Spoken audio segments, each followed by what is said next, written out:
Joe Biden has won the American presidential election. The BBC projects that he's crossed the threshold of 270 Electoral College votes needed with a win in the state of Pennsylvania. He will now become the president in January, pending the outcome of any legal challenges. President-elect Biden has now won 273 electoral votes, though that amount is likely to go up as he's also ahead in several other states. The Trump campaign has indicated their candidate does not yet plan to concede. We will be heading to the Democrat headquarters in a moment. But first, let's talk with our North America editor, John Sopel, who's outside the White House in Washington. John. Yes, when Donald Trump left the White House this morning to go and play golf, counting was continuing. Nothing had been declared. By the time he comes off the 18th green, someone is going to have to tell him that Joe Biden is president-elect and that the race has been called for him. Now, Donald Trump is not conceding anywhere near. His lawyers, his legal team insist they're going to fight, and they have got grounds, although what those grounds are still not clear.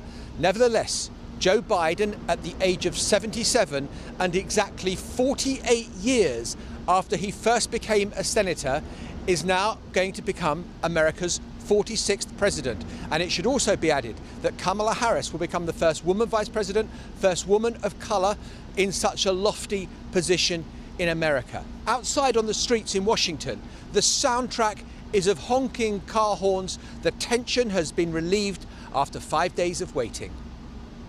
After 4 long, tense days, we've reached a historic moment in this election. We can now project the winner of the presidential race. At just after 11 o'clock this morning, the decisive and historic call was made. Joe Biden will be America's next president.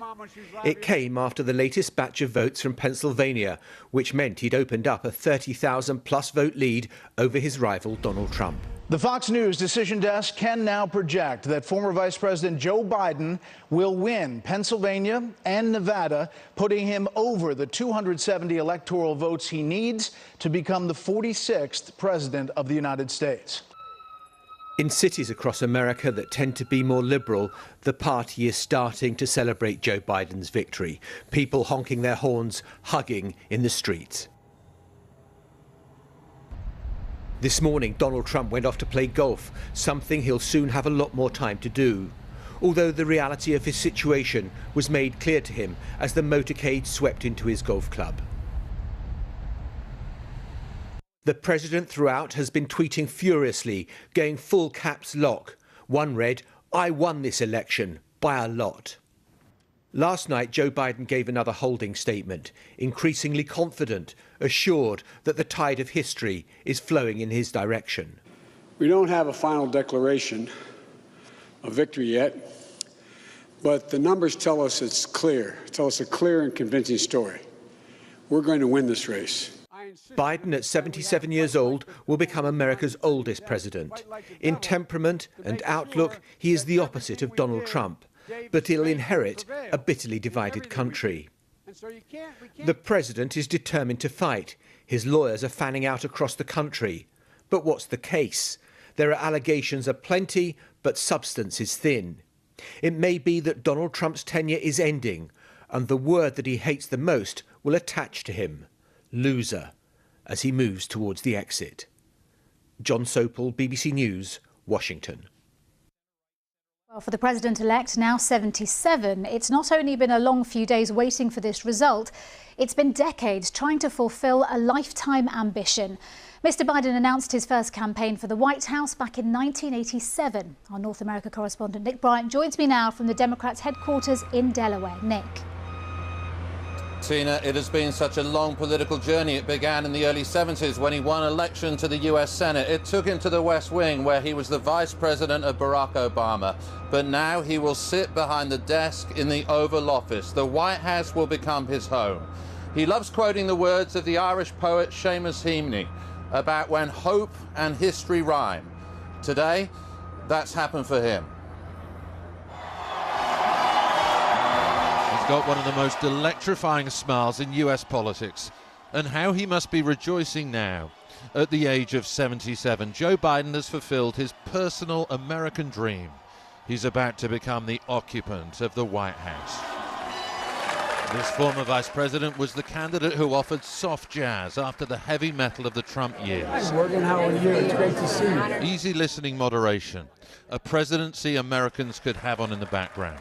8 years of Donald Trump can fundamentally change who we are. I really mean it, in a significant way. He was never the most inspiring of candidates, but his geniality made him hard to demonize. Mr. Biden, a quick word for the BBC. The BBC, I'm Irish. Joe Biden. The White House has long been the target of his ambitions. He announced his first presidential bid in 1987.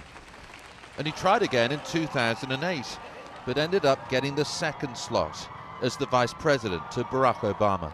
This also gives the internet one last chance to talk about our bromance. Despite the generation gap, they developed a bond like brothers. It was sealed when Barack Obama awarded him the Presidential Medal of Freedom. Recognition to this pillar of the Washington establishment, of his decades in public service. His personal narrative is one of recurring grief. In the early 70s, he lost his first wife and baby daughter in a car accident. 5 years ago, he had to bury his grown-up son, Beau, who died of cancer.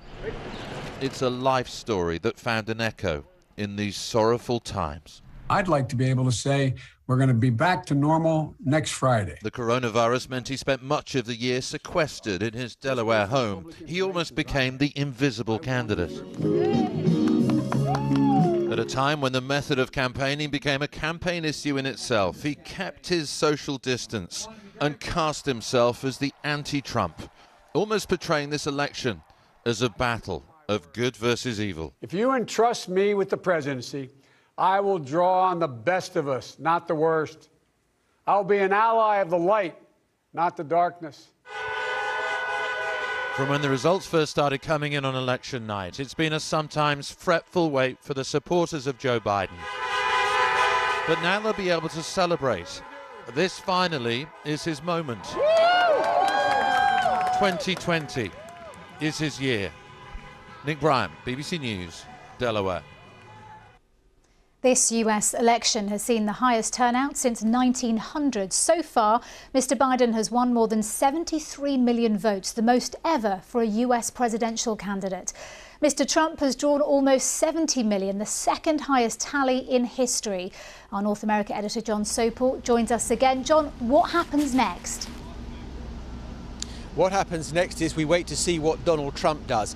I don't think there is any sign that he is going to concede anytime soon. As I said in my report, the word he hates most of all is loser. But Donald Trump, if everything stays as it is, and there's no reason to believe that it won't, he will become only the third president in the last 50 years to fail to win a second term. He will join Jimmy Carter and George H.W. Bush in that kind of hall of infamy, if you like. And so Donald Trump will want to fight. Joe Biden, though, is going to go full steam ahead as if everything is normal, that he is going to proceed according to all the constitutional norms. He will start getting security briefings, his security detail will be beefed up, and he will start acting as the President of the United States. And his number one job, of course, at the moment would be, when he takes office, to deal with the coronavirus. But on a more grandiose scale, it will be healing the divisions of America after 4 years of a very divisive, unique president.